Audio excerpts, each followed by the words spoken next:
Hello guys, welcome to our YouTube channel. This side Reshu Bhardwaj BMS batch 2016-17।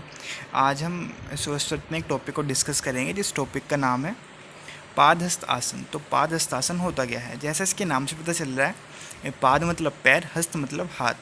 जो आसन पैर और हाथ की सहायता से किया जाता है उसको हम पाद हस्त आसन कहते हैं। वैसे तो इस आसन को करने के लिए पूरी बॉडी का इन्वॉल्वमेंट होना ज़रूरी है, परंतु पैर और हाथ का ज़्यादा यूज़ होता है, तो इसलिए हम इस आसन को पाद हस्त आसन कहते हैं। अब हम इसका सामान्य परिचय देखेंगे। जो इसका सामान्य परिचय है वो इस प्रकार है। जो इसका पोस्चर है वो स्टैंडिंग पोस्चर रहेगा। जो इसकी मूल स्थिति है वो तड़ासन रहेगी। तड़ासन से मतलब है स्ट्रेट पोजीशन या फिर अटेंशन पोजीशन। और जो दृष्टि की स्थिति रहेगी वो ठीक सामने रहेगी, जैसा इस पिक्चर में दिखाया जा रहा है। इस आसन को करने के लिए इन 3 मुख्य बिंदु का पता होना बहुत आवश्यक है।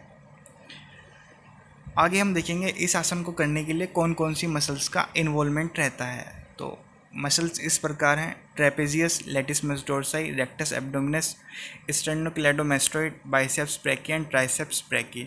जो ट्रेपेजियस और लेटिसमस डोर्साई होती हैं वो पोस्टीरियर साइड रहती हैं। Rectus abdominis anterior side abdominal के पास रहती हैं। स्टेर्नोक्लेडोमास्टोइड नेक के पास रहती है और बाइसेप्स एंड ट्राइसेप्स ये दोनों एल्बो के पास रहती हैं। तो जब हम इस आसन को करने के लिए आगे की तरफ बैंड होते हैं तो इन मसल्स पर प्रेशर पड़ता है, जिस वजह से इन मसल्स का इन्वॉल्वमेंट होता है इस आसन को करने के लिए।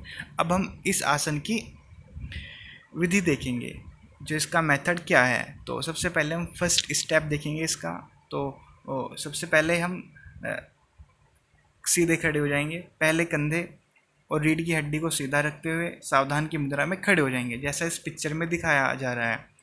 जो सेकंड स्टेप है उसमें हम क्या करेंगे, दोनों हाथों को धीरे धीरे ऊपर उठाएंगे। जो हाथ को कंधे की सीध में ले जाकर थोड़ा थोड़ा कंधों को आगे की ओर प्रेस करेंगे और हाथ को सर के ऊपर तक उठा लेंगे, जैसा इस पिक्चर में दिखाया जा रहा है।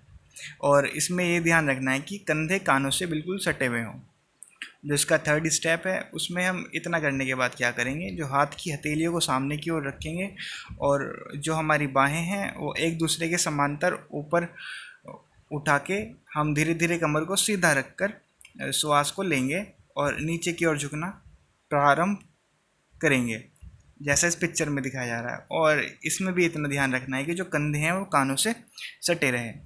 उसके बाद हम फोर्थ स्टेप में देखेंगे, जो घुटने हैं वो सीधे रखते हुए हाथ की दोनों हथेलियों को एडी पंजे से मिला लेंगे और फिर इनको कसकर माथे को घुटने से स्पर्श करने का प्रयास करेंगे और हम इस स्थिति में श्वास लेते रहेंगे। जो यह स्थिति है यह सूर्य नमस्कार की तीसरी स्थिति भी होती है और हमें सुविधा अनुसार 30 से 40 सेकंड तक इस स्थिति में रह के पदहस्तासन करना है। आगे हम देखेंगे लाभ। इस आसन को करने के क्या लाभ होते हैं। तो सबसे पहला लाभ है अग्निदीपक। जो आपका पाचन तंत्र है उसमें जितने भी विकार होते हैं इस आसन को करने से वो विकार दूर हो जाते हैं। सेकंड में क्या होता है, मेरुदंड में लचीलापन। जो स्पाइनल है अपनी उसमें थोड़ा लचीलापन आता है। फिर थर्ड पॉइंट में उदर विकार का नाश। जितने भी पेट से संबंधित रोग हैं उनका नाश हो जाता है इस आसन को करने से। यह इसके मुख्यतः लाभ हैं। अब हम अयोग्य व्यक्ति देखेंगे कि किन किन व्यक्तियों को यह आसन करना नहीं चाहिए। तो सबसे पहले हम देखेंगे अधिक रक्तचाप। जितने भी हमारे हाई ब्लड प्रेशर व्यक्ति हैं उनको यह आसन नहीं करना चाहिए। आंतवृद्धि, एबनॉर्मल ग्रोथ ऑफ इंटेस्टाइन वाले पेशेंट जितने भी हैं, अपस्मार जिनको दौरे पड़ते हों, कटिशूल, कमर दर्द, गर्भिणी, प्रेग्नेंट लेडी, रजस्वला जिस लेडीज़ को मेंसेस स्टार्ट हों, ऐसे व्यक्तियों को यह पदहस्तासन निषेध है। Thank you for watching this video.